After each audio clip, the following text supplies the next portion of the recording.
All right.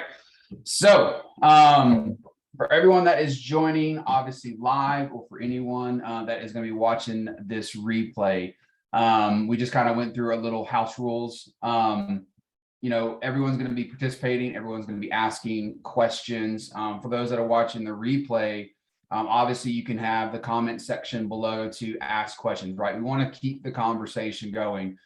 Because all of this information is totally nerdy. It's a lot to absorb in one setting. Like I told them, everyone who's starting to watch this, put your nerd hat on and let's get the ball rolling, okay? So I will share my screen. All right, I want to go ahead and start with what drives mortgage rates. This is one I really wish I could see the comment section now that I just started this whole class. Erica, if you'll just make sure that everyone's actually commenting. So y'all don't know this, but like I usually have like 4 screens. I'm a total like tech nerd. So I've never done a presentation with one screen. So it's kind of interesting. So go ahead and unmute yourself. Feel free to use the chat if you don't want to, but I would like at least some people to participate via voice. What do you think drives mortgage rates? It's going to be a long class. No one answers. All right. I'll answer your question for you. So what drives mortgage rates, folks, is economy. Okay, I see where you're going there. Let's dig a little deeper, though, into what do you mean by economy, right? Because the reason we asked that question right from the get-go is we get this a lot with real estate agents and with our clients. They presume, right, that the federal funds rate actually drives mortgage rates. That is far from the truth. Now, you will see in kind of this presentation that there is a small indirect correlation to it. But it's not the actual thing that drives mortgage rates. So now that you know, Tyler, you just nailed it. Thank you. I was going to ask, but now you already nailed it. So inflation actually is what controls mortgage rates. And you'll notice, right? We're going to show data and stuff, but you notice, right? Inflation's super high. What has rates done? Right? They've gone up dramatically. Just to kind of update everyone real fast, rates are at 7%, probably 7.25%. That's a good borrower, right? This is where we are right now. So we're going to talk a little bit more about how we get to that point, what's happened, and we're going to really dig into mortgage rates, where the recession is. We are in a recession. We're going to cover a lot of bases here, right? This is great information for you to have on a personal note so that you can maybe adjust your budgets or your business or however you want to do. But most importantly, you need to be able to answer these questions holistically with your clients, right? This is our industry. This is what we do as a profession. So let's talk about basically the basics of inflation. Let's say I loan you $400,000, right, at X%. We'll go with 3.25%, right? That's where it was in January. So, and let's say, just for simplistic sake, that payment that I'm receiving every single month is $2,000 a month. But what happens when next year, right, inflation has eroded the value of that money? So do you think that same $2,000 I am receiving, right, for 30 straight years is going to hold the same value for a basket of goods and services over time? No. Right? Everyone knows essentially what inflation feels like from a personal note. So do your clients. So that same $2,000 that I'm getting on a $400,000 note is eroding every single year, right? Inflation goes up, it comes down. So let's say when rates were, I back up. So when inflation was super low, right, prior to COVID, or at least during the early parts of COVID, right, we could charge as an industry 3 to 4%. Rates were super low. Investors were happy. Well, that loan has sold off, right? And so now all the loans that we're doing now at a higher inflation rate at roughly 6 to 8%, depending on which measure that you're using. We'll talk about that later. Well, obviously, that same basket in goods and services that we needed to be able to afford. We can't do it $2,000 a month. So we got to have $2,400 a month. Well, what's the only way to get your payment that the investor is receiving up that $400? What do you think is the driving factor to that? You raise the interest rate, right? If you raise the interest rate and you double it, of course, your payment is going to be $400 or $500 higher. So that is essentially how inflation, right, affects the way that mortgage rates go. Does that make sense to everybody?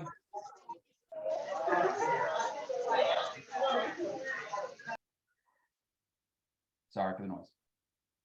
This is an important concept to kind of understand because it's going to start showing its face in a lot of what we're going to end up talking about. Okay. So we want to make sure everyone, if you can put in the chat, let me know that that makes sense, because if we don't address this little thing right here, the rest of it will be kind of hard to absorb. So if you want to throw in the chat, just make sure everyone's good. Again, guys, this is the time to be honest and be real, right? We're not in front of consumers. We're in front of industry professionals. We've all had moments where we needed to learn. So if you don't understand it, let me know. How can I explain that better to you? Like, this is a good time to be real and be honest and be, transparent, be humble about it. Okay. All right. So it looks like everyone's got it. All right. So we'll go on. Ooh, hang on. Technical difficulties. All right. So we know that obviously inflation drives mortgage rates, right? There's a correlation to it. I'm going to show you a chart here in a little bit, and it'll probably make a lot more sense. But what is inflation? Does anyone know what it really is? Generally speaking, right? It's an issue with supply and demand. Thank you, Lorena. Love it. So supply and demand drives inflation, right? The basic principle of it, and you trust me, we're going to hit supply and demand a lot in this entire segment, right? This is standard economic 101 here. So if you have a massive amount of supply and little bit of demand, what do you think happens? We're not talking just real estate. We're talking about just in general, right? They're not going to pay a higher premium for something. You're going to have to bring that price down to something where it makes it, the demand actually will increase a little bit, because instead of $100, let's hang on, this is probably totally a lie, $1,500 for an iPhone. If you drop the iPhone to $700, what do you think the demand is going to be, right? It's going to increase. Well, the same way goes the other direction, which is really where we're at now, right? We have limited supply and you have a huge amount of demand.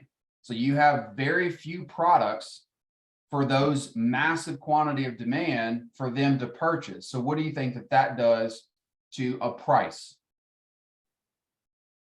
It goes up, right? This is when y'all use the chat, by the way. Just throwing that one out there again.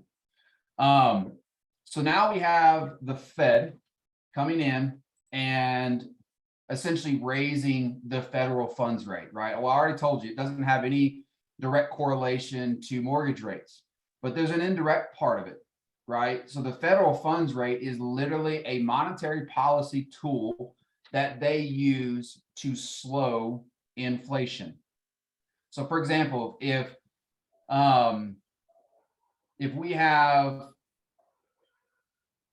let me ask you this first off, how long is a mortgage rate fixed for 30 years?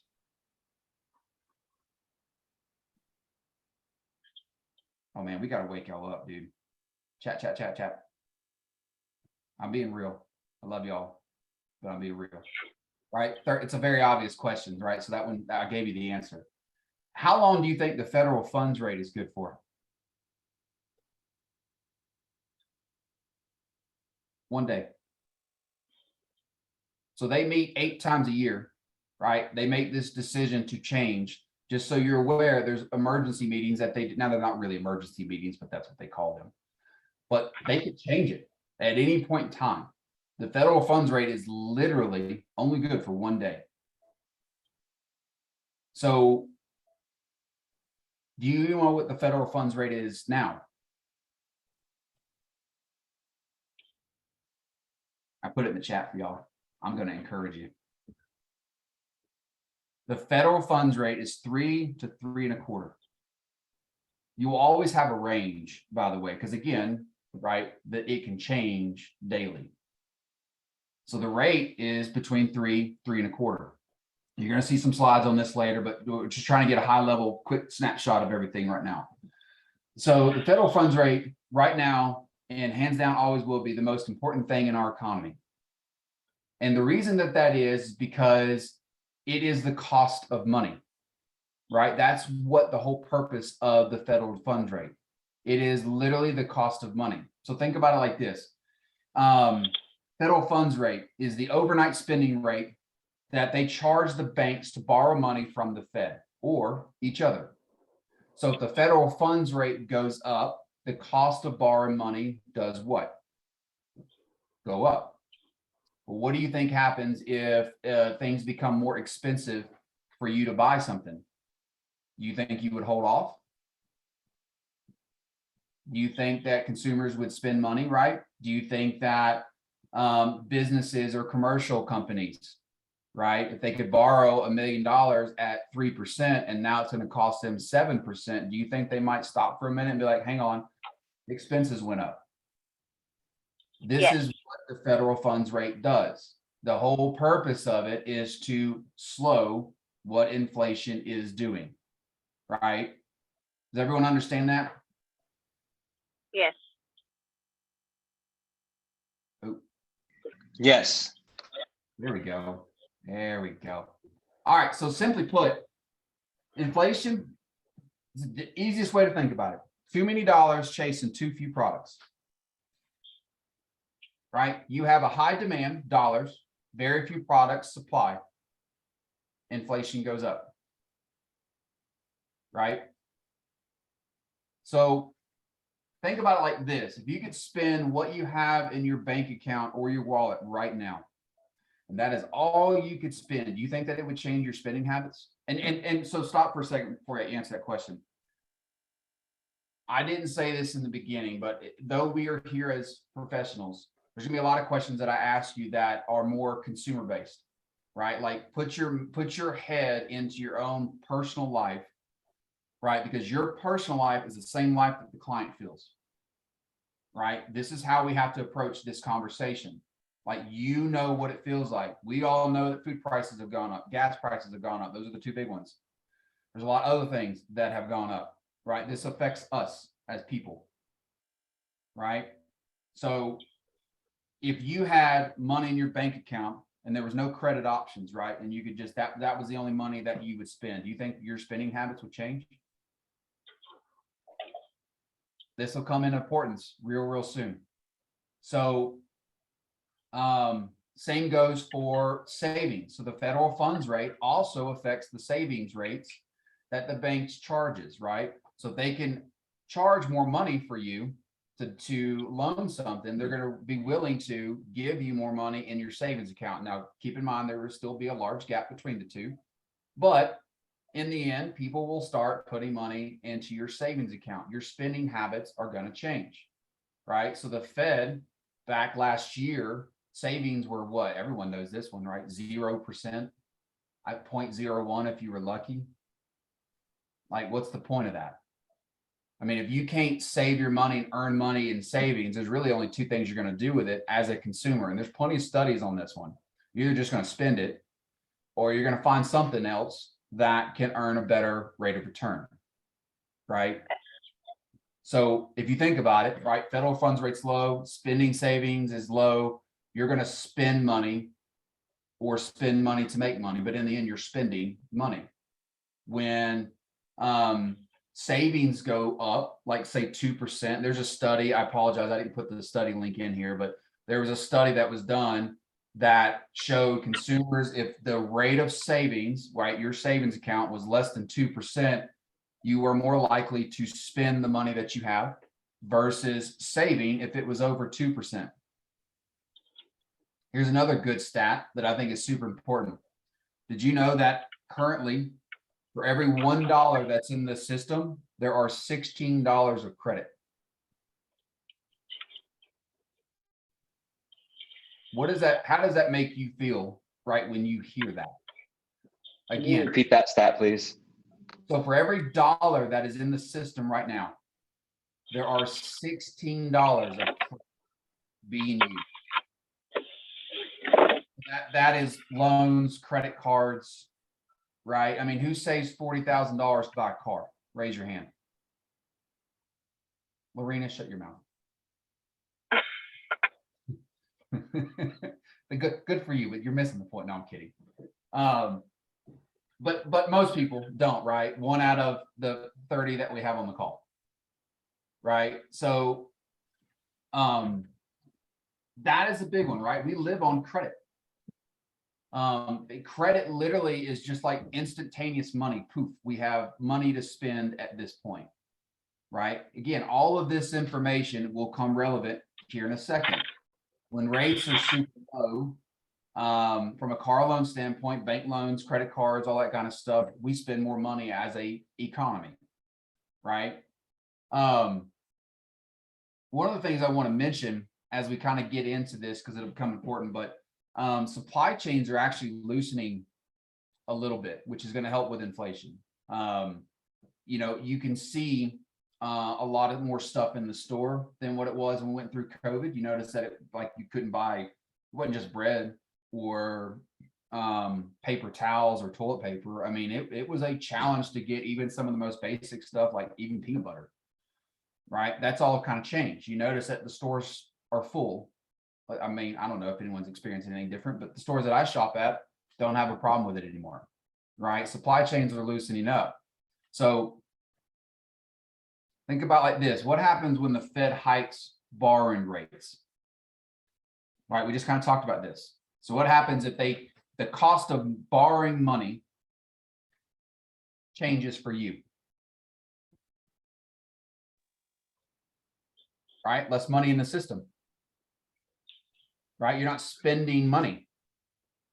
You're not going out and eating at restaurants as much. Right, you may be thinking about, you know, clipping coupons or whatever. Right, again, put your client hat on here, because some of us make good money, probably won't clip coupons, but your consumers will. Right, you're going to be spending less money. You know, full transparency, we do well, but even in times like this, I'll readjust my entire budget. Right, things are changing, and we want to make sure that we continue to thrive the way that we want to thrive. Savings, investings are big parts of that. If it's costing me more money to just live life, well, that's less money that's going towards my future. So we're going to have to figure out how to change how much money we spend on just living, right? So,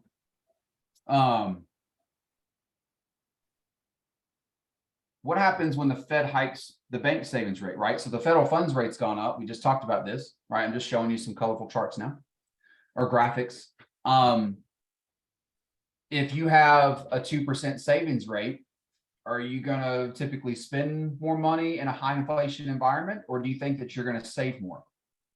Because that's what most consumers. You're going to save it. Exactly. So you're putting your money now in the bank, and I'm only supposed to have one guy here, so let's just go with it, right? And when we have supply chains beginning to improve, right, we are opening up more inventory. We're not talking real estate yet. We're opening up more inventory into the marketplace. You notice that we're kind of even now, right? So we have the same amount of demand, same amount of supply opportunity. What do you think happens with inflation now?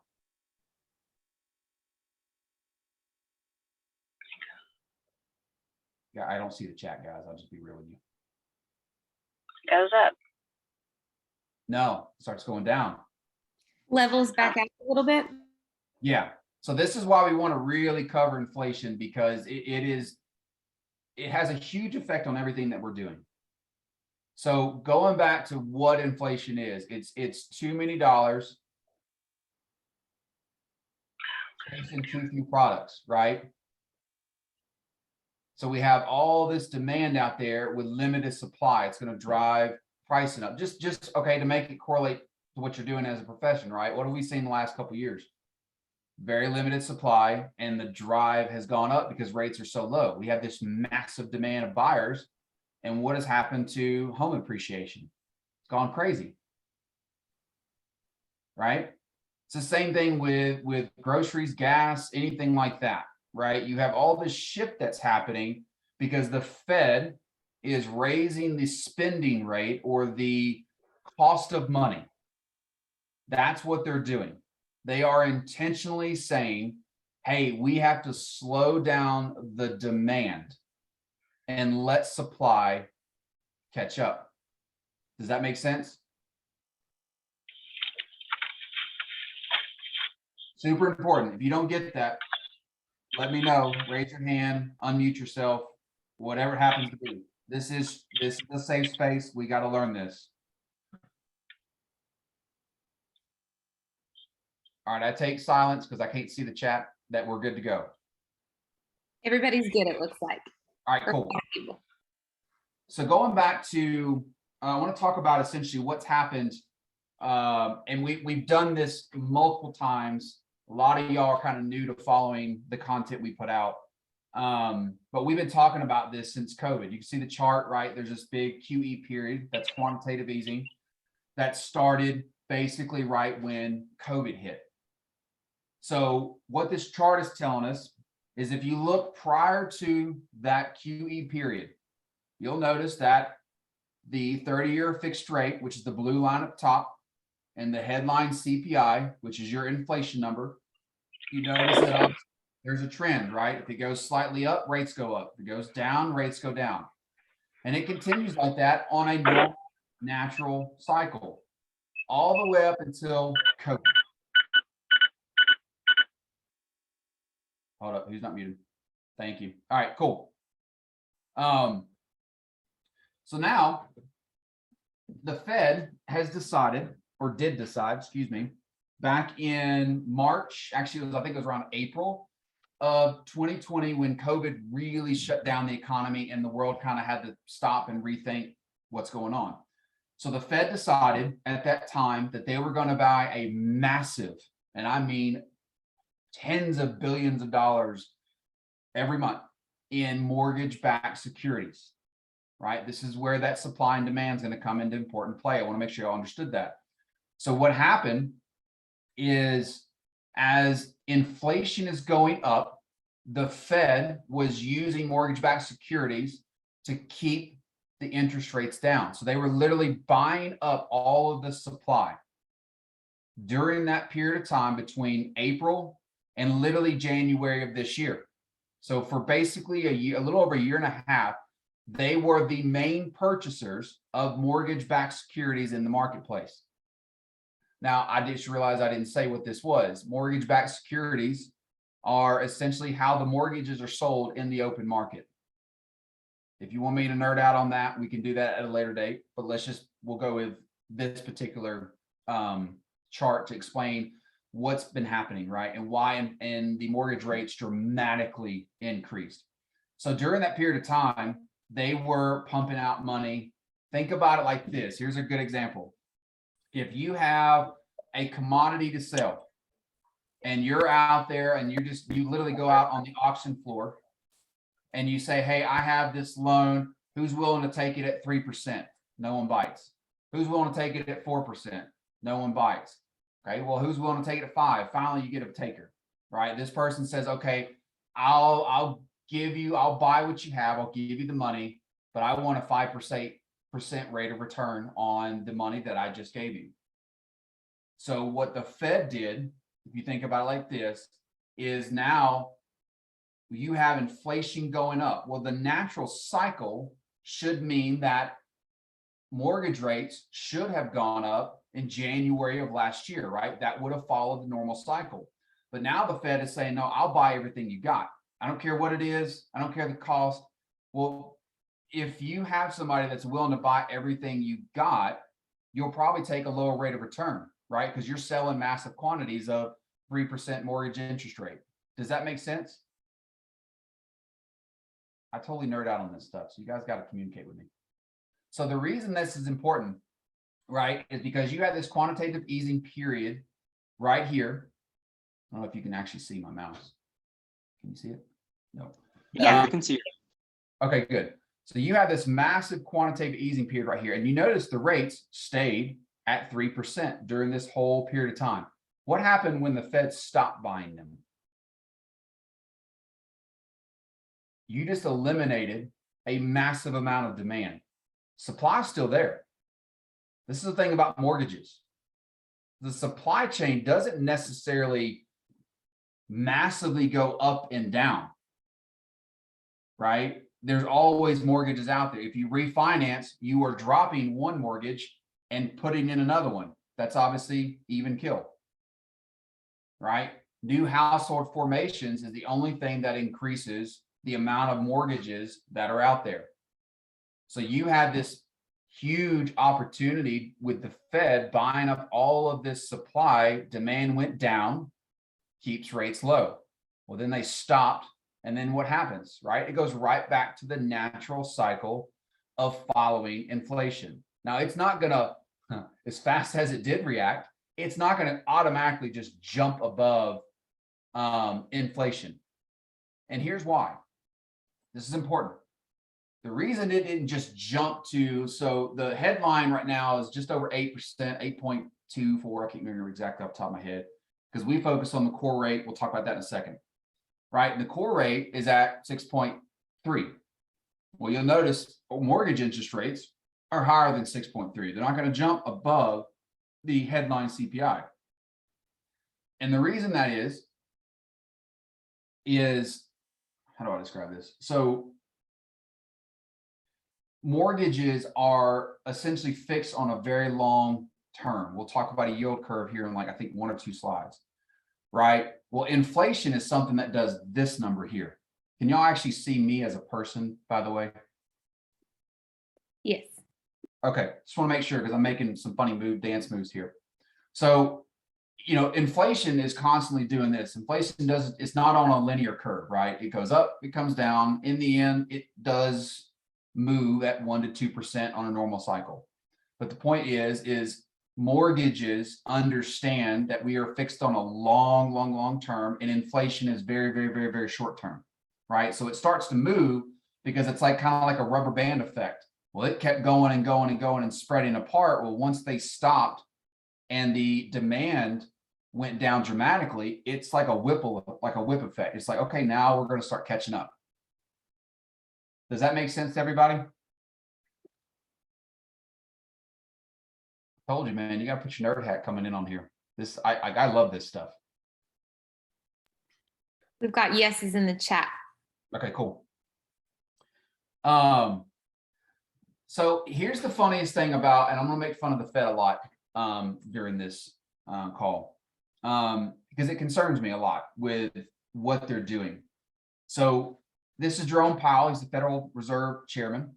This was actually a quote that he just gave several months back. We now understand how little we understand about inflation. That's scary shit, right? This is your job. A lot of people don't know this. I think there's 18,000 people that work at the Federal Reserve, right? There's 12 Fed banks across the country, right? 18,000 people. The people that are up in the uppers, over 400 of them have PhD in economics. And this is the quote you hear on the news. That's just scary, right? Because you're going to leave this course and probably have a better understanding of inflation and what it does to the economy than pretty much any of your consumers. That's the whole point, right? So the fact that we have the Federal Reserve, the people that control the cost of money that don't understand inflation is a scary thought to think about, right? All right, so you're going to look at this chart and probably go crazy. This right here is something that boggles my mind when it comes to the Fed and how they don't understand what core inflation is or how inflation is calculated. So if you take something away, this is definitely a big one. Every single month, we get numbers. It's the second week of every month. So in this case, October, next week, we are going to get September readings. Okay, it's always a month behind, right? They have to run all the numbers, that everything has to report in, right? End of September 3rd, give time to receive the data, you get it. Second week, we get the previous month's numbers. The headline number, in this case, we're going to talk about core CPI. I'll explain what that is here in a second. Is a rolling 12-month year-over-year scenario. This is important. So you'll notice on here, every single month, this is a month over month. You add all these numbers together. So September, October, November, you just add them all up, right? You have a 6.3% core rate. Does that make sense?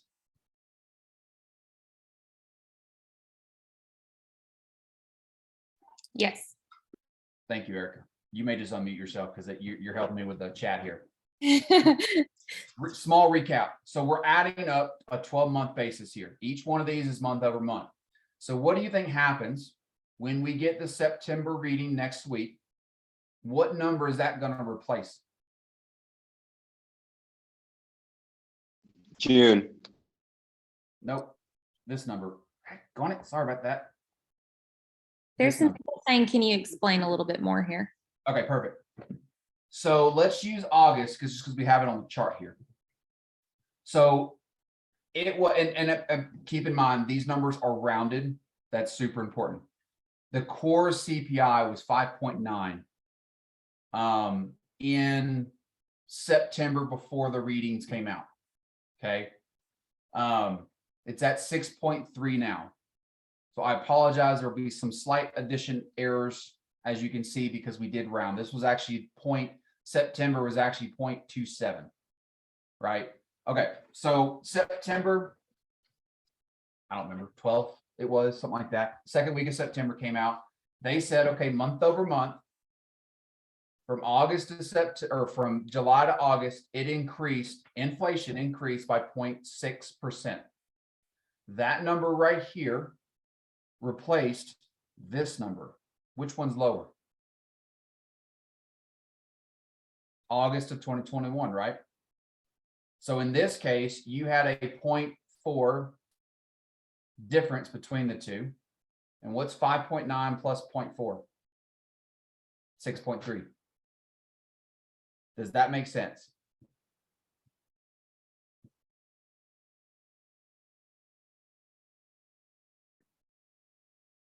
We've got more Yeah. yeses. Yeah. Cool. The chat saying yes now. So I will tell you this, you probably understand inflation numbers when you see those in the media now better than most people in the entire United States.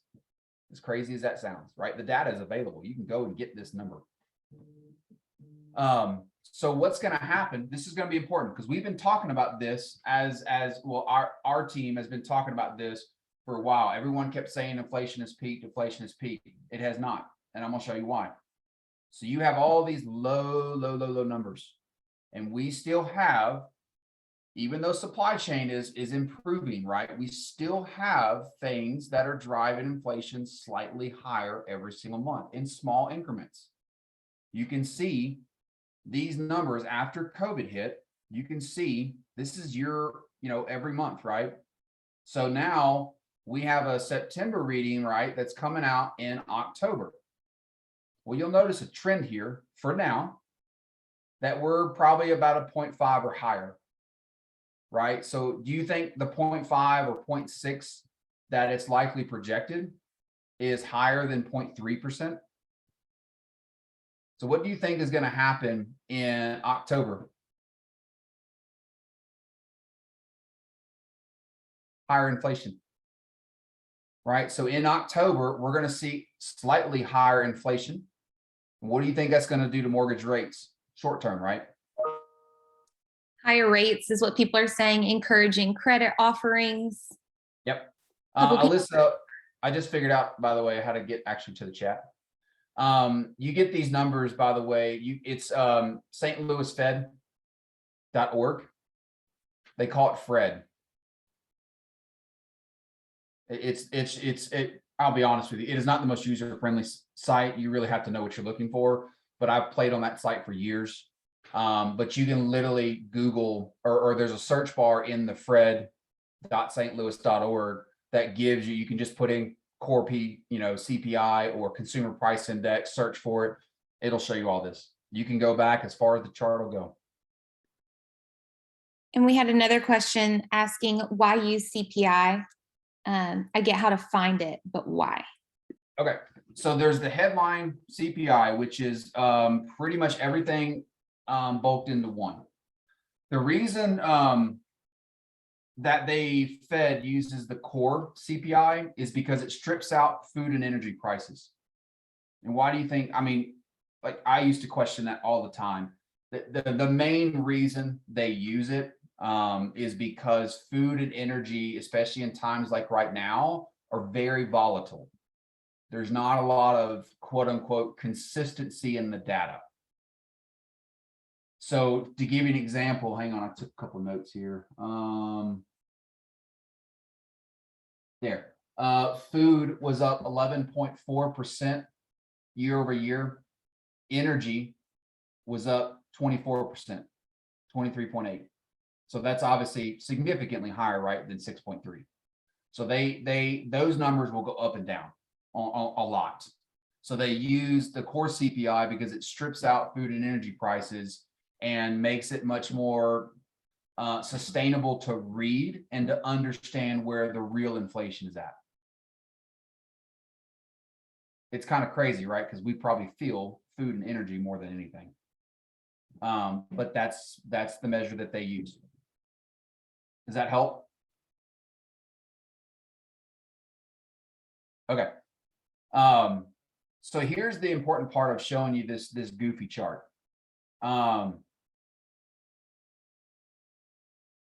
When inflation peaks, you're going to start seeing these numbers here. October, keep doing that, sorry. October, November, December, January, and February, right? And then okay, one off month, but then you have these higher numbers here, right? So as inflation is slowing, right, we have supply chain that's helping. We have the federal funds rate doing what they're doing, right? And so inflation will start trickling down a little bit over time, month over month. Well, if you get month over month at 0.2 to 0.3%, which is a little bit more normal, then what happens here in November when we get the October reading? Let's say it comes in at 0.3 or 0.4, even a little bit higher. You're going to start seeing slow numbers trickle down, bringing that core inflation rate down over this next year. Does that make sense to everybody? Because this is like a weird topic to try to explain to people.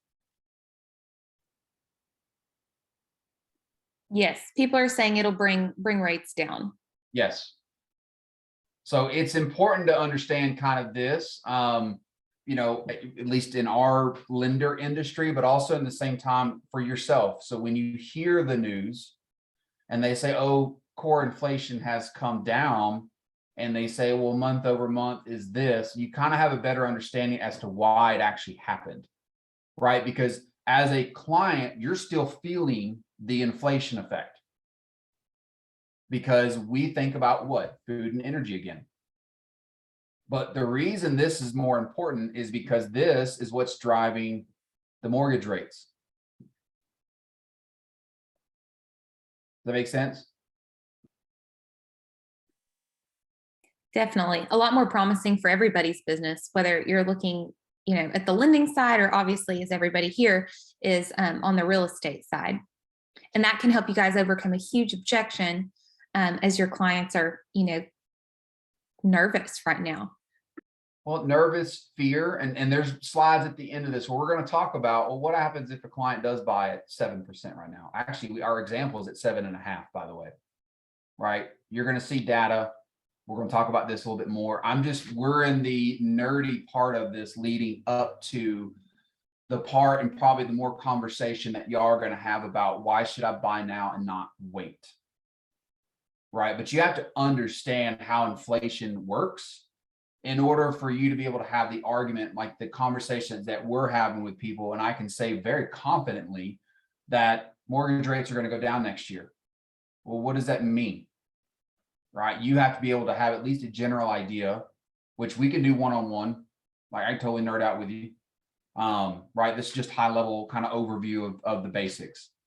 So you'll start seeing, make note of this at least, in November, you're going to start seeing this core inflation rate slowly come down. And you can see it spans all the way, even without these two. If it comes in at 0.3, great. If it comes in at 0.4, slightly higher, but not, it's not, you're not talking, you know, a 0.4 difference every single month. Yeah, I don't know if y'all remember this, but do you remember in July when rates took a small dip? Yes. Why do you think that happened? You notice that these, so I don't have May and April in here, but April, May, and June were higher numbers. And you notice that they're lower here. Right. So in a small window of time, you saw rates or inflation dip a little, which is exactly what mortgage rates did. All right, I'll get off this chart. Do y'all think we're in a recession now?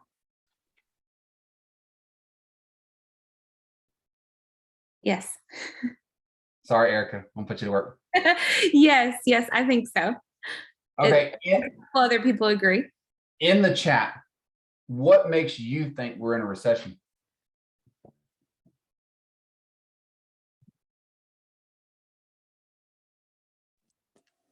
Everything is too expensive right now. Stop broker told me. Yes, whoever said that, yeah, well, that is true. But that's inflation. That doesn't necessarily mean a recession. I'm gonna give you some really nerdy stuff here in a second. Zach nailed it. Something good in there, yeah. All right, so the return for recession is 2 consecutive quarters of negative GDP. To give you perspective, the first quarter of this year was negative 1.6. The second quarter of this year was negative 0.6. So we have 2 negative quarters. And I'll be honest with you, based off of the data that we see, we won't get this number until November. But it's very likely that the third quarter is probably slightly negative. Or if it is positive, it's going to be very minimal. To give you perspective on the Fed, these are we love making fun of them. August 30th, the Fed forecasted second quarter, because it comes out almost 2 months behind. But August 30th, the Fed forecasted that the GDP that came out in September, into September to be exact, was going to be at 2.6 positive. They really have their hand on the pulse here, right? 10 days later, they actually forecasted it and lowered it to 1.3%. 10 days after that, right? So now we're probably a week and a half away from the actual numbers coming out. They lowered it even further, saying 0.5%, and it came in at negative 0.6. I mean, for us in the mortgage industry who have to really know about economics and stuff like that, that's very scary to feel that they really don't have a full grasp of this. And I gave a rate, like a much more in-depth, because we're going to try to get more into real estate, right? How does this value to you? But I did a massive one about rates, the Fed, all that good stuff. And it's amazing how many Fed chairmen in the past, they always react with inflation. They're never proactive about it.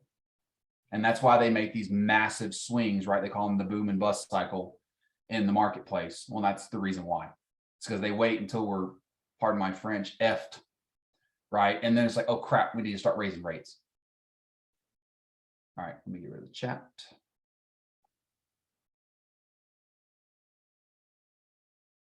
Aha. So here's some data. And again, all of these charts, I recognize that I did not source any of them, but they are all on the same website. It is the Fred. I can, I'll email that to everyone. If you really want to get into it, just let me know. I can email it to you. But you're gonna notice a lot of really good charts here. So the dark gray areas, I guess technically the light gray areas, are recession periods. right? So these are 2 negative quarters or longer. They obviously can be longer. You notice the thinner ones those are your 2 quarters, right? So these are recession areas. So you notice what happens every time the Fed hikes rates. What happens? Recession. They hiked it again, recession. They hiked, recession. I don't know if y'all remember the 80s, right? Credit and saving the credit. Yeah, there was a whole crisis then, right? This is when my parents bought the house. Could you like rates were like literally 16%? That's insane. But again, Fed is seeing inflation. They're hiking, recession happens every single time, right? Let's get something more relevant here, right? Everyone remembers 2008. Right here, we're going to talk about that actually. They raised the rates, recession happened. Now this was unique. Again, we're going to touch on that one here in a little bit. And then they just kept it really low for a long period of time. They started to raise interest rates. Everyone remember our mortgage rates, inflation was coming up. Our mortgage rates were 5-ish, 5.5, almost 6% here. And then they dramatically dropped, right? And then we had an actual small recession then. So let's talk about a yield curve.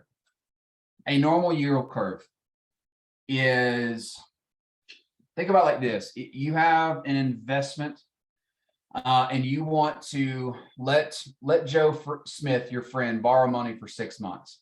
You're going to want a rate of return on it, right? Let's just say that you do, for example's sake here. You'll probably take a minimal amount, right? Because he's not going to hold on to that money very long. But let's say Joe Smith wants to borrow $10,000 for 5 years, right? Big risk there. So you're like, okay, well, I don't know what your life's going to look like in 5 years. So I'm going to need a little bit more bang for my buck here, right? You can see the yield curve. 10 years, rates should be in the 4s. As you elongate this yield curve, you expect higher rate of return. And the main reason that is because of opportunity cost. Most people don't think about this. So if you lock your money up for 30 years, what does that mean if a better opportunity comes around a year from now? Right? You just missed out on an opportunity. So that is another big reason why the longer you want to keep money tied up in investment, the more money you expect to make. Right? This is a normal yield curve.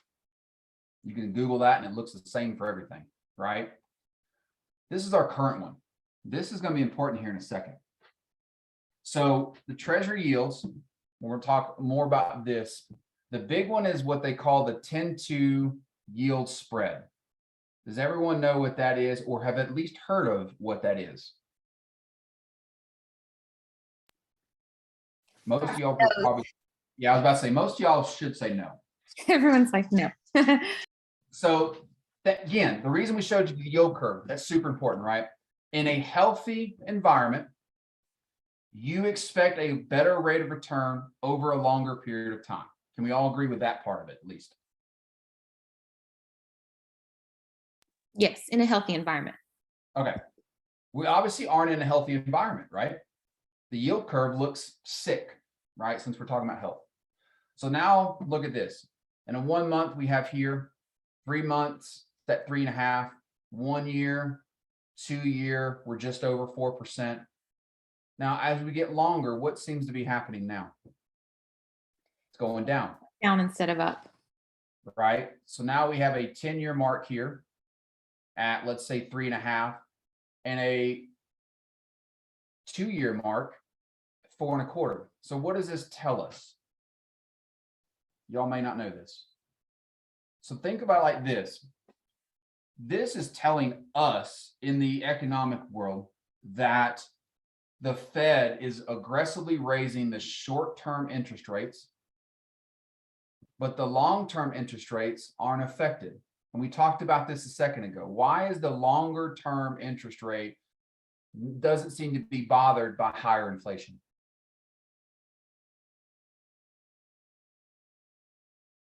Inflation's temporary. Does that make sense? So you have a 10 and a 30 year that is basically saying, well, hey, like inflation it's short term. It's not a big deal right now. We're still going to make 3.5%, 4%, which is higher than the average inflation that has been around forever.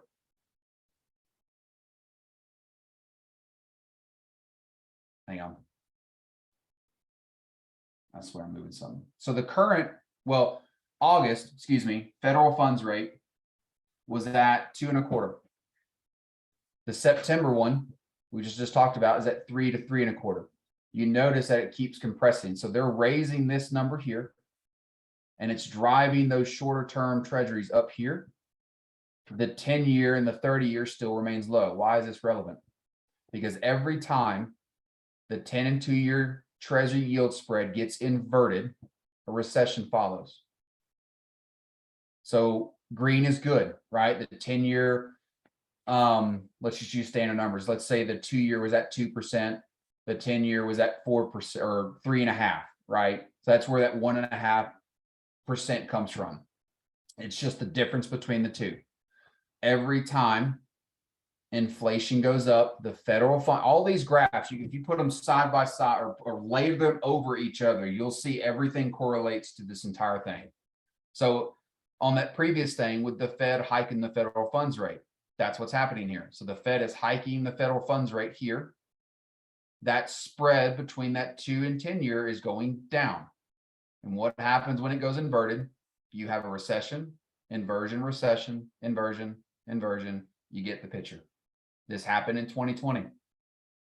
Very briefly, but it happened. What do you see here? It started.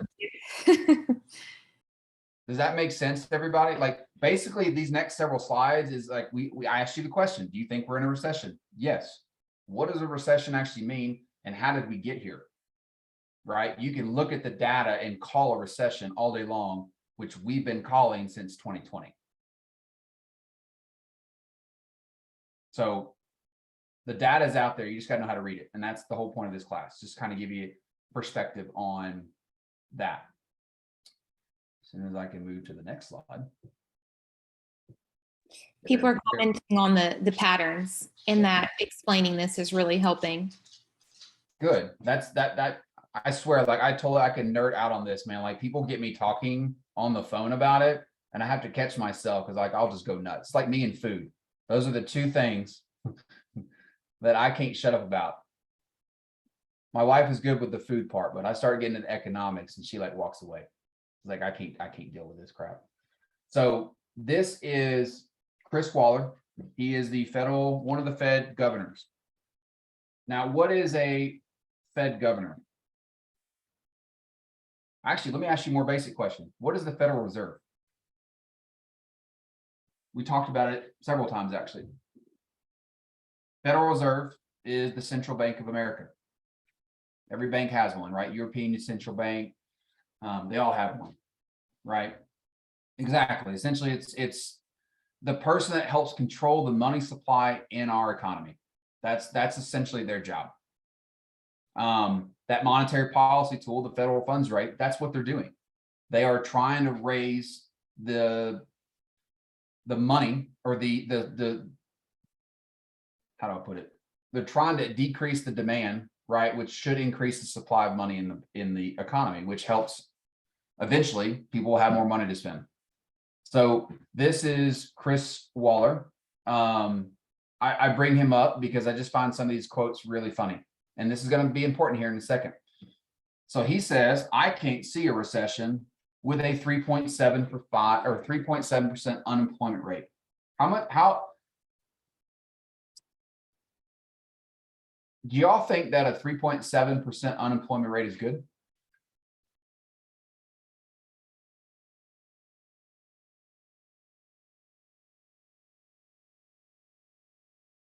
In reality, yeah, it is, right? So we have a ton of people in the marketplace, and we have very few of them that are unemployed. So the reason I bring this up is because, again, if you overlay all these charts, you're going to start seeing some information. And before I begin, I apologize. Mentally, I jumped ahead one slide because I took a lot of notes. But I want to explain essentially what the Fed does and the federal funds rate, and really who's the person that makes this decision, right? So there are 12 federal banks across the country. The board of governors is made up of 7 elected officials by the president, and then the Fed chairman. Fed chairman's Jerome Powell. So you have 8 people voting. Those 7 people hold it the entire term. They all have like weird terms. And then the remaining chairs at the other Federal Reserve are actually rotated. So some of those people get to vote, sometimes they don't. Chris Waller here is an actual elected official. So we're stuck with him, at least for the short term. And it's funny to me that this person who has a PhD says that he doesn't see it being an issue that we have a 3.7% unemployment rate. Well, in all reality, let's be honest, like that's a good rate. But just so you're aware, last month it was at 3.5%. So it increased a whopping 0.2. Doesn't sound like a whole lot.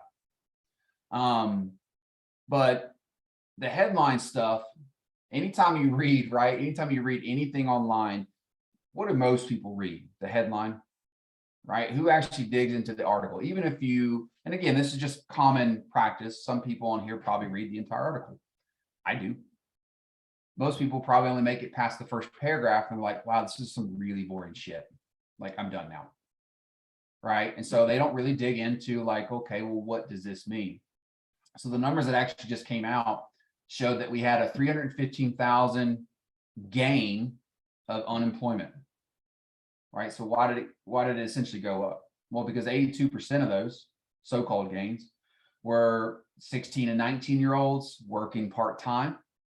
A good chunk out of those were people that needed, right? I mean, how much money does a 16 and 19-year-old make? Not much. What do you think that 16 and 19-year-old is probably going to do? Right, they're going to get another job. And I'm just using that one gap, right? What about the people that are from 20 to maybe 35? Right, I know a lot of friends actually that have gotten small part-time jobs. Uber is a good example of one, right? I need a little extra cash because things cost a little bit more right now. Those numbers are included in this job gain that we have, right? But it's still one person. And here's another fun stat that drives me insane is job openings. You hear a lot of them utilizing this when it comes to like understanding unemployment rate and things like that. Did you know that a job opening is classified as a new job created? You can take one job, like how many jobs are remote right now? A really good handful of them, right? You can take the one job and post it in 5 different states. How many new job openings did you just create? 5. It's a really shitty way of looking at it, right? So you have literally one job that just got created 5, 10 times. Like, right, how many big companies, Apple, Google, Amazon, have all these remote jobs? What do you think they post? You think they post in every state? So one job just got created 52 times. Definitely can skew the numbers there. I mean, that's the big thing. So the media is, I mean, let's be honest, most of the media doesn't understand it. We can't even get the Fed to really nerd out and understand this stuff. And we're hearing and seeing these things on the media that if you dug really deep into it, there's a lot of misconceptions in the numbers that they're reporting. In case you didn't realize, I'm not a really big media fan there. Okay. So what does this really mean? Like when we talk about unemployment rate. So again, it's not a bad thing, right? 3.7, it's a good number. You'll notice on this chart, again, if you overlay them over, right, all of the recessions will line up. What happens when the unemployment rate starts to slightly tick up? Recession. Same thing, unemployment started coming down, right? Started slightly ticking back up. I can't zoom in here, but you get the idea. Recession. You can see it happens every time. Every single time, like clockwork. Why do y'all think that is? This is probably one of my more favorite parts of this, because no one ever looks at this chart.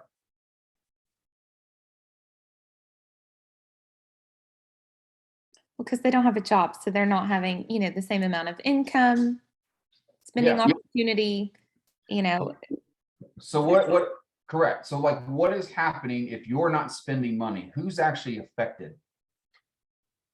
all the businesses. Yep. And what happens to a business if revenue drops? What's the first thing they get rid of? smaller pay employees, And yep. people And that maybe don't have as much experience, etc.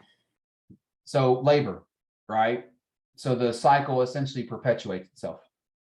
So you have a business, right? Let's say business is booming. You own a restaurant because y'all know I love restaurants, and we're killing it, right? COVID happens. What happened to the businesses then? Even with the PPP loans, my wife owns a hair salon. That was a freaking nightmare, man. I mean, a nightmare. Got to shut down, right? Let's not use COVID for now. Let's just say in general, right? Inflation's going up. COVID never happened. We're just things just happened, right? Got high inflation. Cost of borrowing money is more expensive. What happens from a consumer standpoint? Because really, that's where it starts, right? You stop spending as much money. Well, that money is not in the economy now, right? It's not going to businesses. Business revenue comes down. First thing that goes, because it is the most expensive, is labor.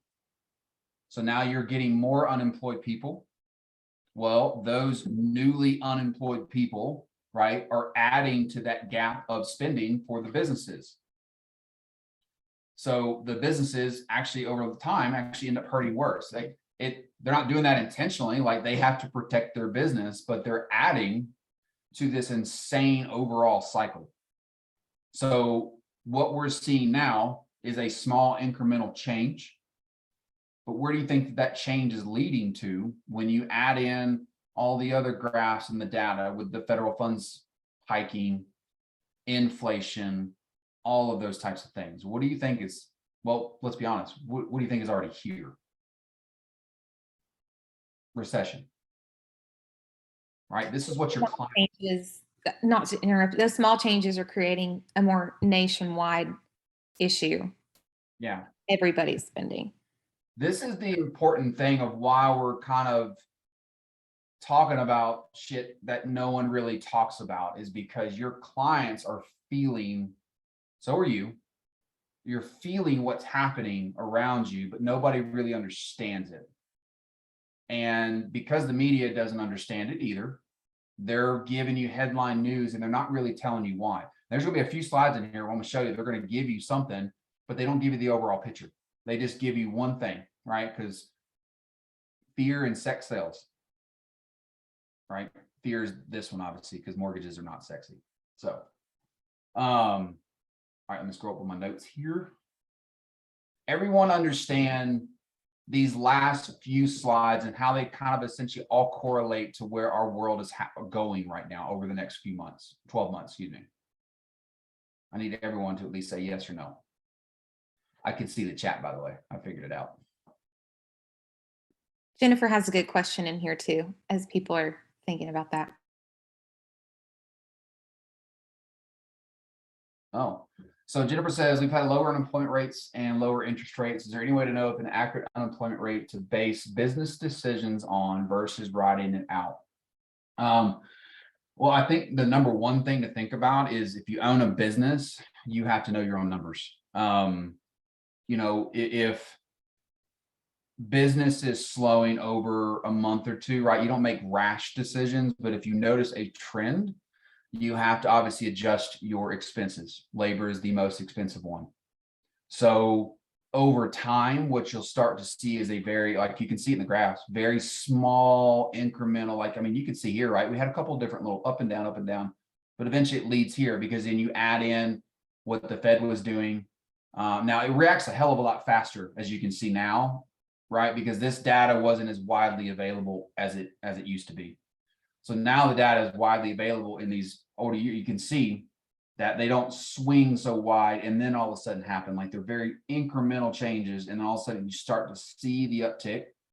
So you look at this, right? This is unemployment. This is probably over 3 quarters here before a recession hit, right? It looks like it happens immediately, but realistically, you're probably a couple quarters, so 6 months, and you'll start to see it happen. Well, what did we just tell you about our gross domestic product since January, right? We've already gone 9 months.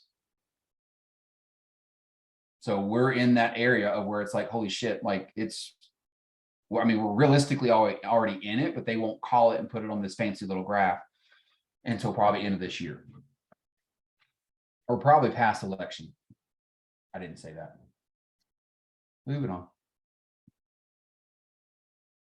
All right, go to our next screen.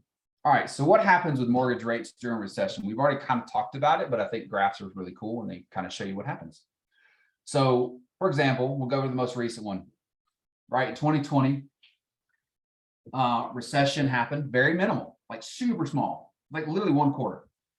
And rates went from 3.75 to 2.75. Back in 08, we remember this one, right? Went from 6% to 4.875. You'll obviously notice a trend here, right? This was the dot-com bubble, or at least right after it, right? Rates went down. Can't remember what that wasn't the saving the loans. Oh, this was Clinton's era. It's not kicking, but 11 to 8.75%. These are obviously the crazy ones, 18 to 13, 16 to 11.75. So you see this chart, right? What do you think is going to happen to mortgage rates as we enter this recession? They come down, right? All right, we led all the data up to understanding how we get into a recession, what happens, what's happening behind the scenes here, what's going to happen with mortgage rates. What happens with real estate? All right, this is relevant to you.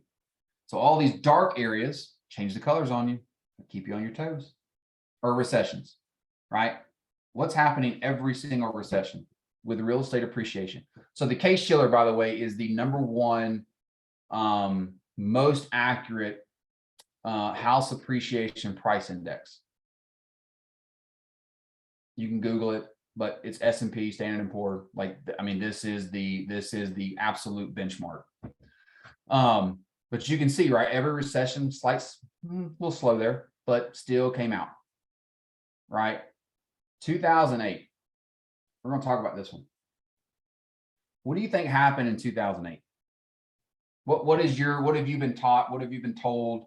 What do you believe? Again, this is the moment, this is the time in this little window we have, right, to be right, to be wrong, to make a mistake. So everyone in the chat, real quick, want to get a feel for the room. What do you think happened in 2008? Why was there a bubble?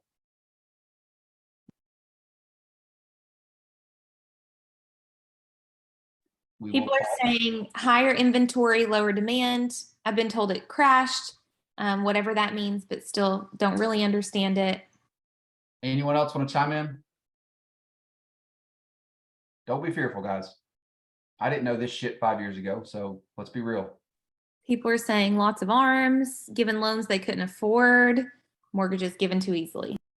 All right. So kind of what I hear a lot of, right? And oh yeah, bad mortgages. Let's be honest. Poor lending practices. That's a good one. But I will tell you, as crazy as this is going to sound, bad lending and bad mortgages, I call it the wild, wild west of lending, was not the actual cause. I'm going to tell you why. This is something I didn't understand. And I even wrote papers on this shit, by the way, in my finance degree. And I still didn't get this data until somebody showed me. Right now, don't get me wrong. That was a really messed up time. That never happened. So for those that don't know, most of you all seem like you do. I mean, you could literally 580 credit score, no money down, probably get a lender credit towards your closing cost and stated income. Not shitting you on the stated income part. Like literally, you know how you fill out a credit card application, right? Do you actually provide pay stubs for your credit card application? No. Do you want to know why?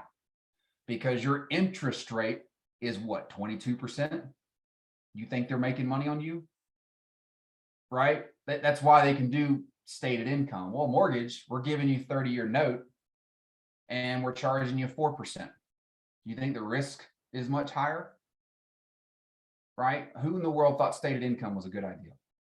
Right? There's a reason we have all these insane guidelines and restrictions now, is because that was stupid. So yes, bad mortgages did not help the economy at all. It did not help the industry, but that wasn't the reason why, right? We talk about supply and demand. Lorena, no, it wasn't you. Who was it? I'm gonna give you credit. Hold tight. Aha, Jennifer. Jennifer got it right. You had higher inventory. Hang on, I went back a slide. Now it's not moving. There you go. Aha. This is the chart no one sees.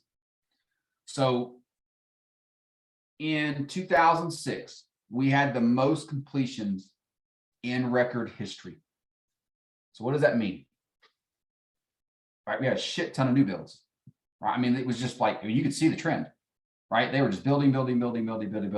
Well, at the time, household formations, household growth was increasing. Does everyone know what a household formation is classified as? Hang on, find my chat. No, Okay. So household formation, think about it like this. I'm sure a lot of us have kids, some of them older, right? They're almost going to move out. They move out, they rent, or they buy a house.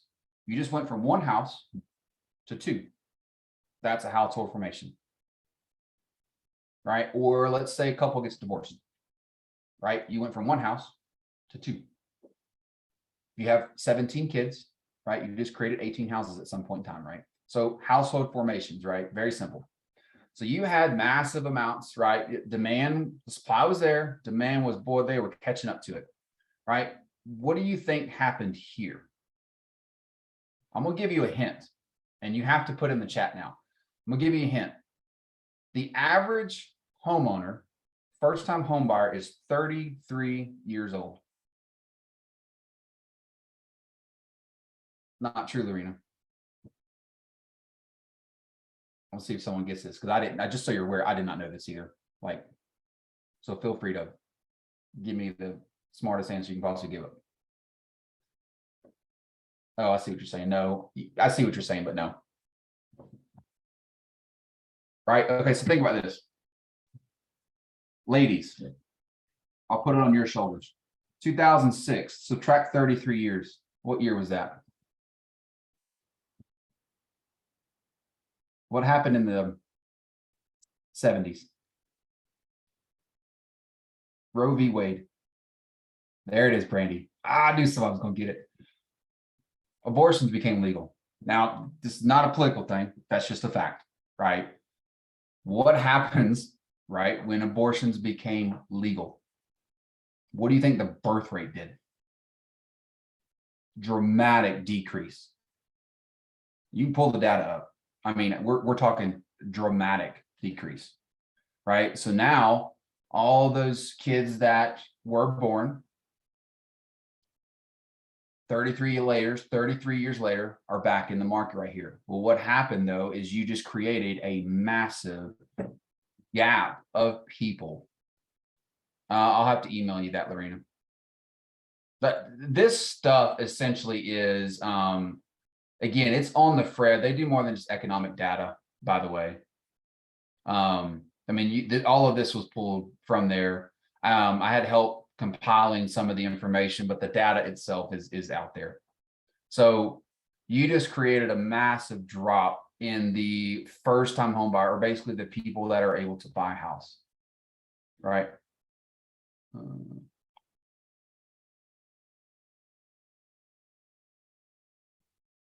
So here's the chart, right? Births underlying for each generation. This is just a general chart. It says number of US births per year by generation, right? Short and sweet. So you had our baby boomers. That's obviously, we all see what that happened. And then you start to see this decline. And then here, right, abortions. And they just dramatically dropped. And you're talking per year, almost 500,000 people less per year. Now that doesn't sound like a lot, but those are also people, right, that are able to buy a house 33 years later, because essentially that's the average for a first-time home buyer. So you go back to this chart here, and we had, let's be honest, this fully transparent, this should never happen. You should never have more supply than demand in housing. That is a catastrophic thing waiting to happen to keep home appreciation down. And you can see it. Sorry, moving charts, right? So we had this huge drop. Now we have all of this supply. And I mean a high amount of supply and not enough people to buy it. So what happens, supply and demand, if you have too much supply and not enough demand?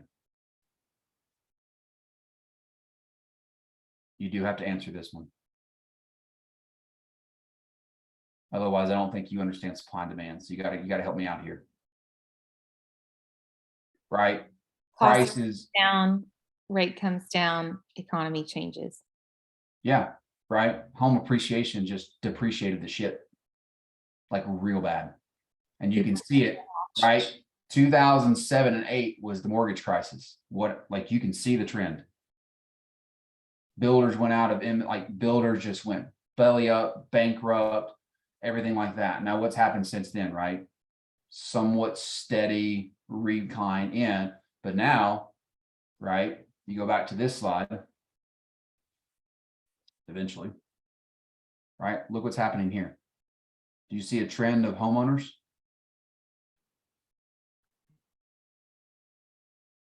Do you see it here? What do you think is going to keep happening? Right? We haven't even, I'm going the wrong way. We haven't even touched it yet. Right? What is it? 2022. So that would be 1990, 89. So here, we still have a trend here. Right? We're still going to have a ton more people. I'm looking out here. I'm staying in this neighborhood in Colorado.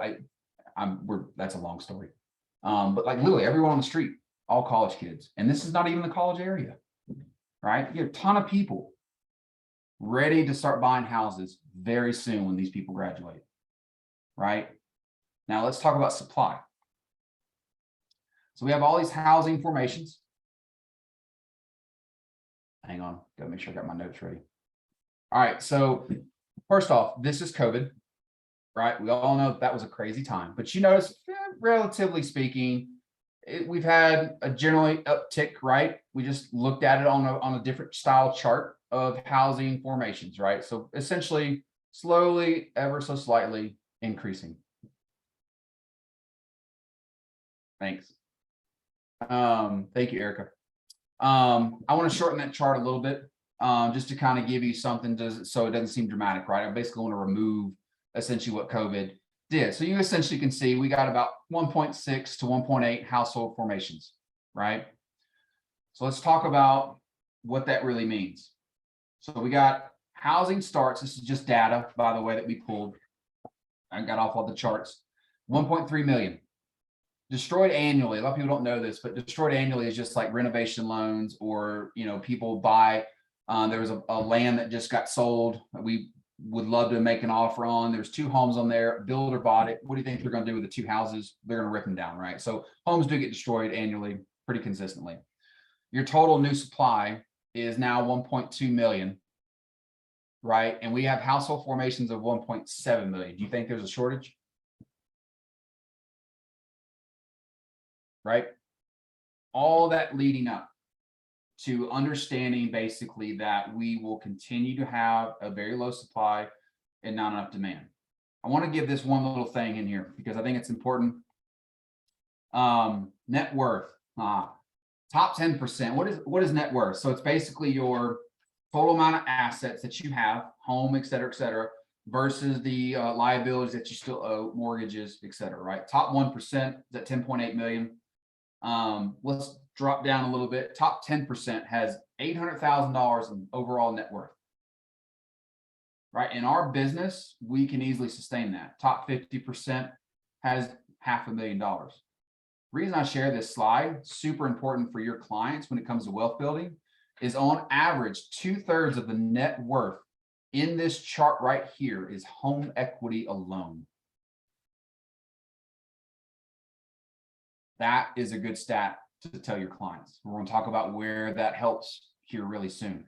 So we talk about low inventory, right? 2007, we had 3.81 million homes available. Now we have 1.28, but hold up. That number isn't necessarily accurate, right? This is the numbers that they're giving you. That number does include, oh crap, I left a slide out. Sorry. That number does include homes that are under contract. It's still part of the inventory. Hasn't actually officially sold. No, I really did leave that out. Sorry about that. I'll tell you. So right now we have about 41% under contract. So that's roughly 559, something like that. Right. So we have literally 779 was the stat, 779 listings as of a couple of months ago for the entire US, by the way. So not only do we have a household formation increase, we've had 14 million household formations since 07, and yet we have a whopping 2.5 million less homes to sell. Right? All super important stuff. So there was an article or news thing that came out. Guy was talking about, oh, we have rising inventory. We're going to have housing pressure. It's going to, because we have all this new supply on the market, that home prices are going to decrease. I'm sure y'all have heard that a lot. You probably don't remember the exact interview because there was a shit ton of them, right? But let's think about this for a second. What months are these? March, April, May, June. What happens in those months? All right, go back, think about you as a kid, right? Did your parents ever move in the middle? Well, some of y'all probably did, right? But middle of a school year, you'd never want that for your kid if you had an option. You always want to move, right, in the summertime to have your kid potentially make friends in the summer and start school, hopefully, with friends, right? What do they call this? The spring buying season. Right. So of course, inventory is going to increase. But you look at this and you think, oh man, we do have a lot of inventory, but look at it year over year for the last 10 years. Right. Same thing. Winter comes, spring, winter, spring, winter, you get the idea. So be careful with the media. Don't listen to them, right? These are small charts that just help you have conversations with clients. Because they're going to tell you, well, we have all these new houses, supply is going down. Not true at all, actually. So, oh, I just didn't put it in right. Haha. So existing inventory, right? The real story. We got 1.3 million, I rounded, 531, I was close, under contract. So we have actually 780,000 listings available, right? 14 million more households fighting, 3 million less homes. Just put it in the wrong area.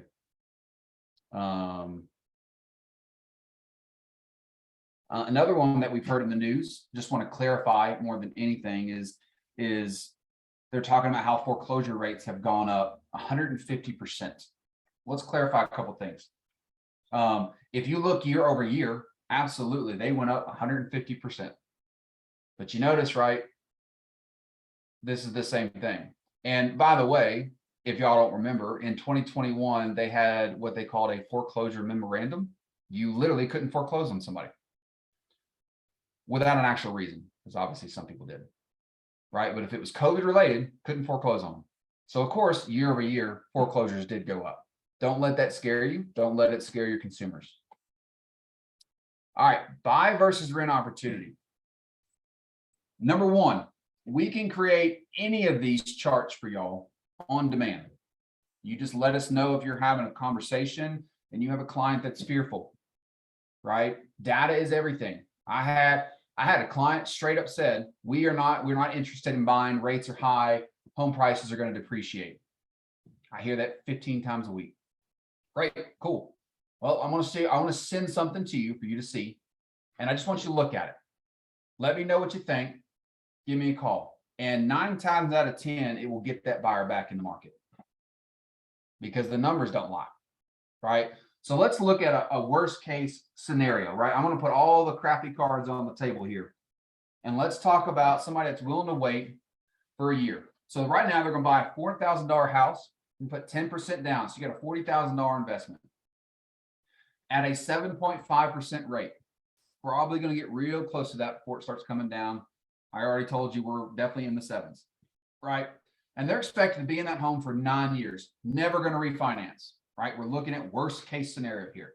So they're going to hold that 7.5% rate, which would be stupid, for 9 full years. Now let's add more into this, right? Annual property tax increase, 2% a year. Average monthly repair cost, right? You don't have this as a renter, right? $2,000 a year is what that adds up to be. So we just divided by obviously 12. Cost to sell, 6% of your appreciated value, right? We all know that one at least. The average historical appreciation rate, 4.5. So we're not even using the crazy numbers we've seen since 19, right? You all agree that this is probably not the best circumstance to buy when you just look at this number. Yes or no? So it looks shitty, right? Well, let's look at it even further, right? A $400,000 house. Please put this in the chat. What do you think a $400,000 house should rent for? Don't look at the graph. Just tell me what would you as an investor rent a $400,000 house for? Probably $3,000 at least. Right? So let's just say you get a sweet deal and they'll give you $2,750. Right? Year-over-year rental increase right now, its national average is about 8%. Let's just go with 6%, right? So would y'all agree, right? We have a should not buy scenario and a sort of kind of sweet deal on the same house for a monthly rent.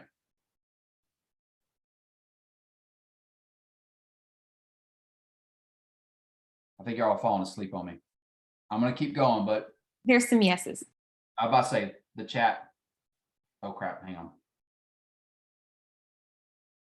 All right, should I buy or rent? So you have a $2,517,000 payment. Add in all your property taxes, insurance, maintenance, and repairs. And I ain't gonna lie to you, that's probably high on the insurance. But again, we're looking worst case here, right? $3,500 a month. Probably not the sweetest looking deal because your rent is only $2,750. You may have to pay homeowner like rental insurance. That's why it's in there. So again, we're all thinking worst case here. So your rent really ends up being about $2,785. So $193 that you're out from the get-go. Doesn't look really enticing. But obviously, what is a mortgage? Fixed payment, right? Aside from property taxes and insurance, but essentially a fixed payment, right? This is somebody who's not refinancing. So they're going to pay $3,500 over the next 9 years. What is rent doing though? Increasing year over year consistently. So what does that actually look like from a client's perspective when you're telling them rent versus buy? So what happens when you make a payment? Who gets the interest? I'm going to my chat. Who gets the actual interest on the mortgage?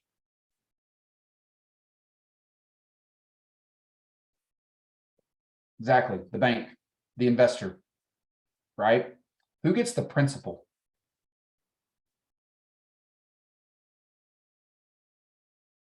As crazy as it sounds, y'all probably know that, but your client doesn't think about this, right? And not in this context. So you have a house in 9 years where that client has paid in towards that principal $41,000. The appreciation at 4.5 just made this person $194,000. So let's dig in a little bit further. So you got a person. Hang on, there it is. You got your tax benefit, obviously. Your cost of sales, a whopping $36,000. You're welcome, real estate agents. So a net gain, $205,000 after all of that cost is going.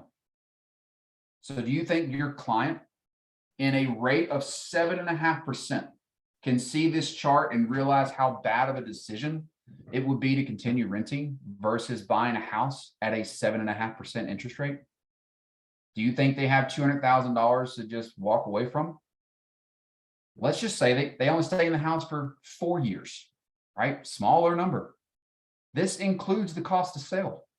So in 4 years, do you have $40,000 that you're willing to just throw away? Crazy when you think about it, right? This is the information that you want to be able to share with your client when they say, oh, I want to wait. All right, sorry, hang on. By the way, just so everyone's aware on Zoom, you cannot move past if you have the chat pulled up. That's where all my issues are being. So I ran one, which again, we can run as many as y'all want or need for the local market. I pulled that other one from a class that I took. They just sent me the slide, but I wanted to show you something that was a little bit more local. And the main reason is because I used the same $400,000 house, but the difference is here locally, the historical appreciation is actually lower. It's at 3.3%, right? So a little bit lower. So same scenario, same graph. It's just in the full scope here, right? That same person in 9 years, it's not 205. Sorry, it's only 190,000. So back to the same question. Do you think your client at a shitty rate is okay with walking away from $190,000? If they are, by the way, you should just drop them. I didn't say that. Investors, investment property analysis. This is a really incredible feature that our program just got added that I totally nerded out for a while on. Who's working with, and please put it in the chat, who's working with investors? That's probably a good amount of information or a good amount of your business.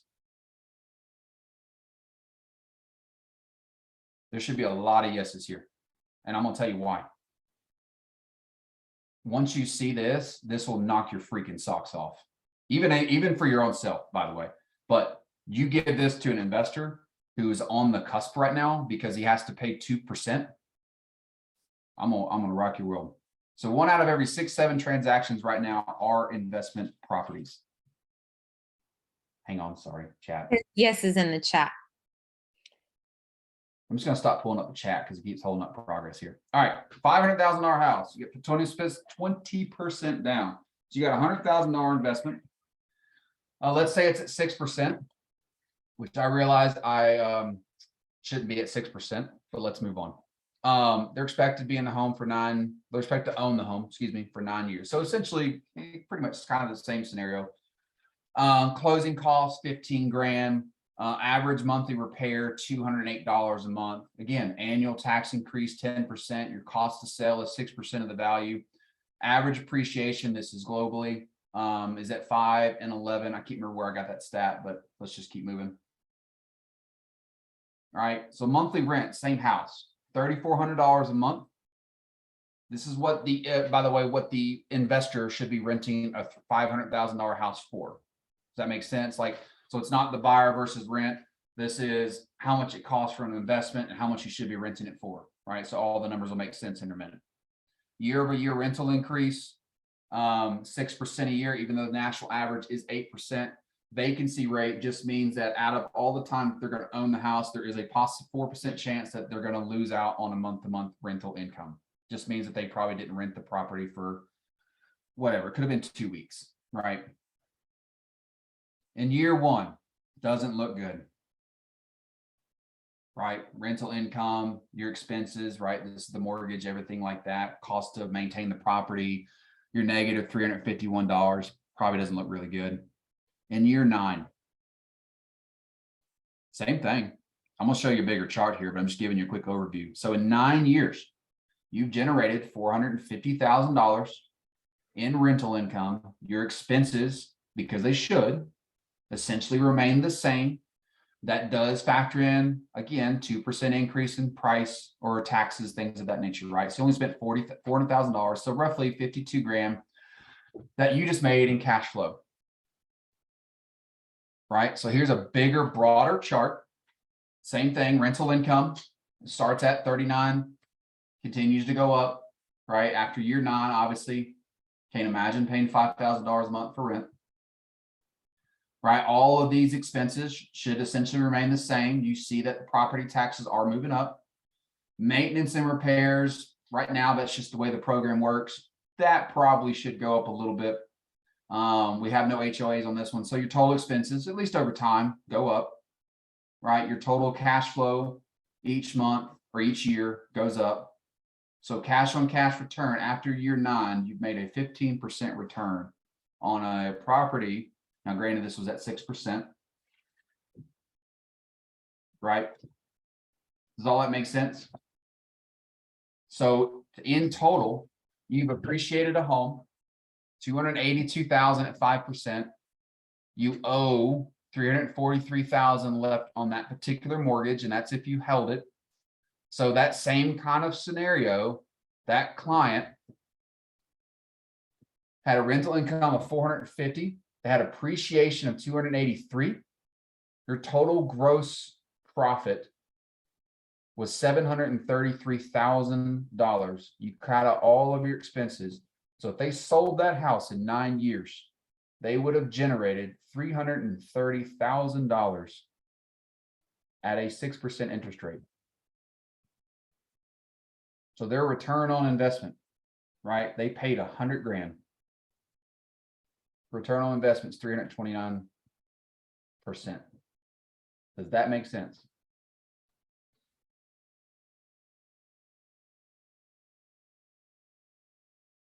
Does that make sense to everyone?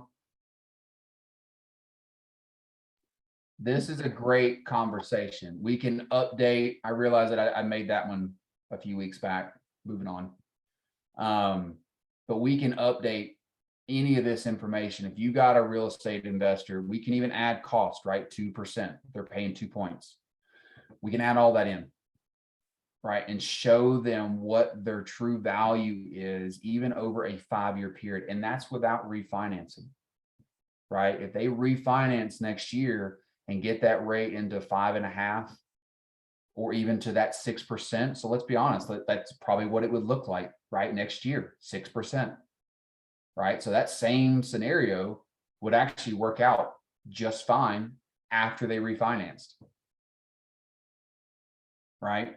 You think that would still be a good investment for your family? I would go with a yes. Part of the softwares that we have, and we use this for refinances and for clients and things of that nature, is we actually have our own evaluation models. They are a hell of a lot more accurate than Zillow. And I literally mean that. I've done so many refinances. I look up every property we have, and I mean, almost like clockwork, we're within probably plus or minus 5%. So the valuation model that we're paying for this particular property is really good. We use this for a lot of things. This is important because it tracks data, right, in neighborhoods and stuff like that. So it's got all of your, homes that had sold, like where are we actually getting this information, all of that good stuff. This is just part of what we get. Talks about the different neighborhoods. I did not pull one locally because this was already done in the class that I took. So I just told them to send it to me. That way I didn't have to snip a bunch. This one is local though, real estate report card, right? That we can generate these on the spot for any listing that you have. So the average median home price in Knox County right now is $352,000. Shows you what the historical appreciation, right, has been. We all remember the big years that we've just had recently, and then what it's probably going to be forecasted. And then by the way, they add these up. It's not going to be 16% in 5 years. It just means they've added all those years up to 5.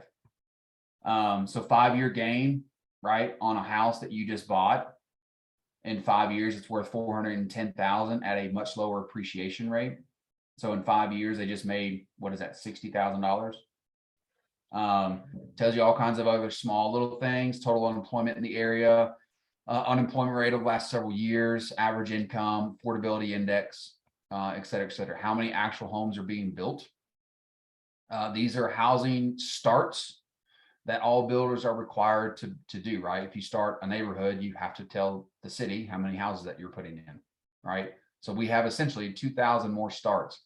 You look at our demand, do you think that that's probably going to be enough housing starts for the demand we have here? Probably not. This was a really cool chart. In the last 5 years, the national average of appreciation, probably slightly skewed, let's be honest, 58%. Tennessee was 80%. Almost double. California, right? We talk about California all the time. California only increased by 63%. So where do you think people are moving? Right, you can see the chart here, right? Demand, supply and demand. But we all know that a lot of people are moving to Tennessee. Let's be honest. We're a cool state. What can we say? And that's it. So please, since I am done speaking mostly, unmute. Let's finish with a little Q&A. What questions do y'all have?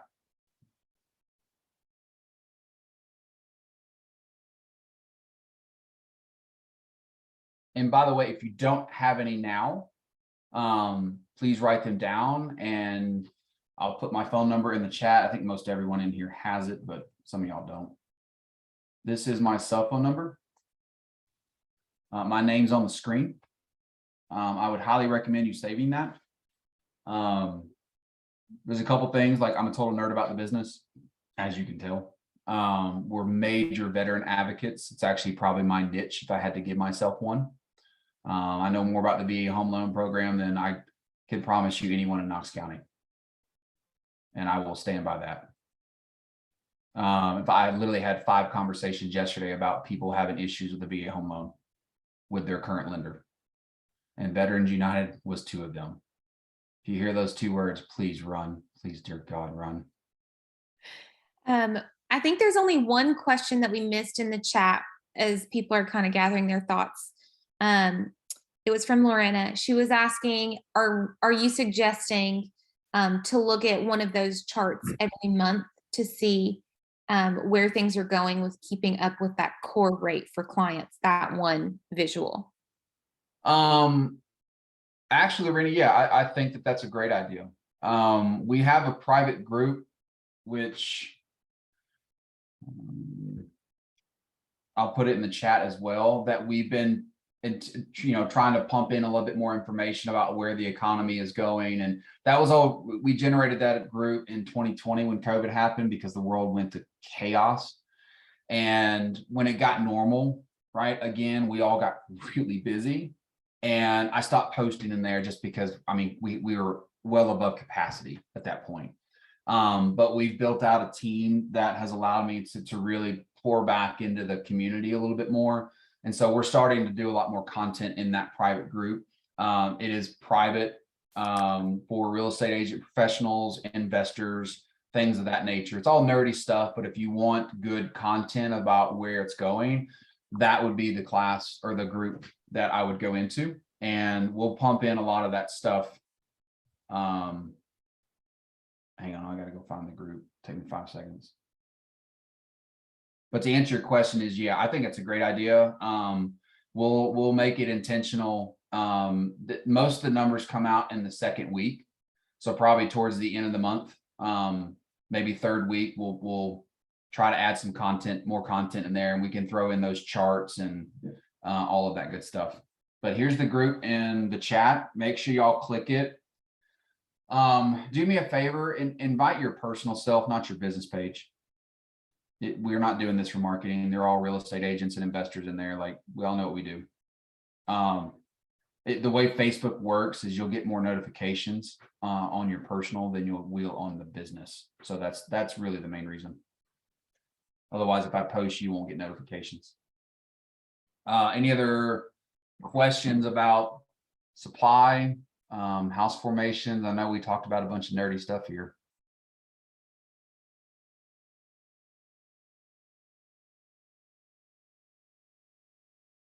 That was the only question in the chat that we missed from the whole thread so far. Okay. Sweet. Well, I will, I'll go ahead and at least stop recording. I want to make sure that if you don't have questions that we're just not recording anymore. Everyone good? All right.